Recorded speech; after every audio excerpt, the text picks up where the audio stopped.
Dear students, in this video we'll discuss the catalytic properties of the transition elements. As you all know कि बहुत सारे transition elements हैं, उनके compound specially oxides आपने देखे होंगे एक नंबर ऑफ रिएक्शंस में कैटलिस्ट की तरह काम करते हैं. For example finely divided nickel hydrogenation में यूज होता है to convert vegetable oils into ghee. Finely divided platinum is used in contact and Ostwald process. Finely divided iron is used in Haber's process for the manufacture of ammonia. And vanadium pentoxide is used in contact process in conversion of SO2 to SO3. TiCl4 is used in the formation of high density polythenes. तो ये सब जितने भी metals हैं या उनके oxides हैं, ये सब ट्रांजिशन मेटल्स हैं जो डिफरेंट रिएक्शंस में कैटलिस्ट की तरह इस्तेमाल होते हैं. और इनका कैटलिस्ट में कैटलिस्ट की तरह क्यों इस्तेमाल होता है? Why? Because due to the presence of vacant d orbitals they show variable valencies and they have the tendency to form complexes. Now how they catalyze the reaction, let's see here. कुछ cases में जो catalyst होता है वो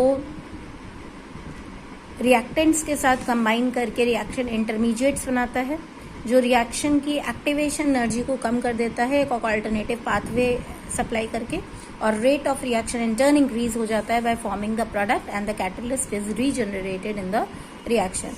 और कुछ cases में जो फाइनली डिवाइडेड मेटल्स होते हैं, उनके कंपाउंड्स होते हैं, वो लार्ज सरफेस एरिया प्रोवाइड करते हैं क्योंकि फाइनली डिवाइडेड स्टेट में होते हैं, तो फ्री वैलेंसीज की वजह से they have larger surface area and therefore the large number of reactant molecules get absorbed. क्योंकि ज़्यादा सरफेस एरिया होगा तो ज़्यादा रिएक्टेंट मॉलिक्यूल्स एब्जॉर्ब होंगे and they in turn combine by coming closer together and this increases the rate of the reaction forming the products and the catalyst is regenerated.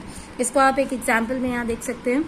ये एक reaction है आयोडाइडोपर sulphate ion के बीच में, जिसको ferric ion जो है वो कैटलाइज कर रहा है. इसमें देखिए ये फेरिक आयन रिएक्टेंट के साथ रिएक्ट करके एक रिएक्शन इंटरमीडिएट बना रहा है और at the end of the reaction ये कैटलिस्ट जो है वो रीजनरेट हो गया है रिएक्शन में. This is the example of a catalytic activity of a transition element. Next property is complex formation exhibited by transition metals. Transition metals जो होते हैं वो बहुत सारे कॉम्प्लेक्स कंपाउंड्स बनाते हैं लार्ज स्केल पे. क्यों? Y?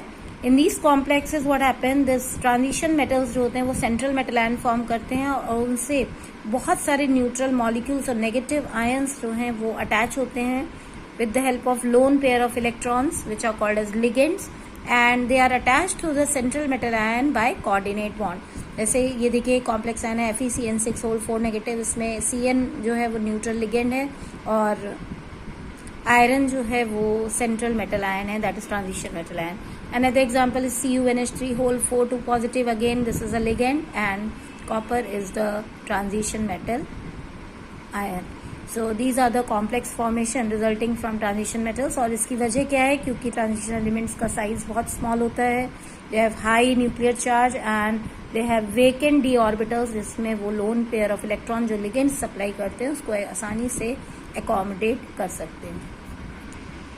Next property is formation of interstitial compounds. अब इंटरस्टिशियल कंपाउंड्स क्या होते हैं? ऐसे कंपाउंड्स जिसमें बहुत छोटे छोटे एटम्स जैसे carbon, boron, nitrogen, hydrogen transition metals की लैटिस के बीच में जो खाली जगह होती है, वेकेंट स्पेसेस होती है, उनको इंटरस्टिशियस कहा जाता है.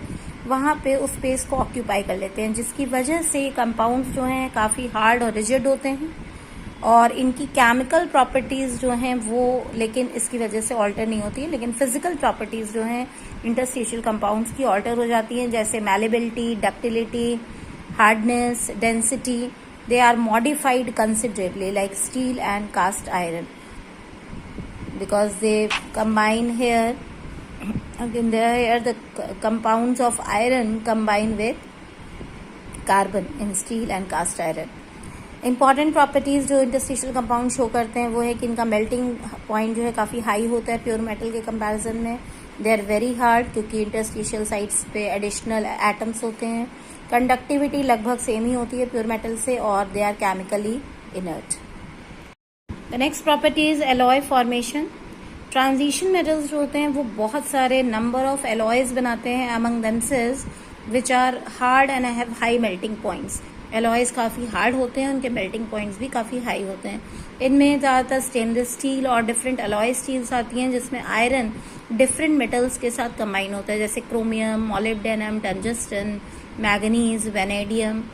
और ट्रांजिशन एलिमेंट्स जो हैं वो alloys, why they have a tendency to form alloys, because of the almost similar atomic sizes, क्योंकि इनका साइज लगभग सेम होता है। तो एक मेटल एटम इजिली दूसरे मेटल को उसके लैटिस में से रिप्लेस कर सकता है and form a solid solution called as alloy. और इसी की वजह से ट्रांजिशन मेटल्स जो होते हैं वो एक दूसरे में मॉल्टन स्टेट में आसानी से मिक्स हो जाते हैं, और जब हम उनको कूल करते हैं उनके मिक्सचर को, तो हमको करस्पॉन्डिंग एलॉय जो है वो आसानी से मिल जाता है। That's why transition metals show alloy formation.